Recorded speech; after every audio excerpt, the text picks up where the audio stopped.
Welcome to Samba Samba. Enjoy the video. In this video, I will explain how to make cheese from soured milk.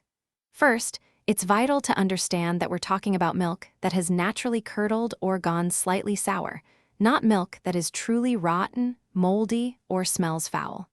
Using milk that is just beginning to separate ensures a safe and tasty product. Always prioritize food safety when working with dairy. Once you have suitable soured milk, pour it into a pot and gently heat it. Aim for a temperature around 185 degrees Fahrenheit, but do not exceed 200 degrees Fahrenheit. Stir the milk constantly to prevent it from sticking to the bottom of the pan.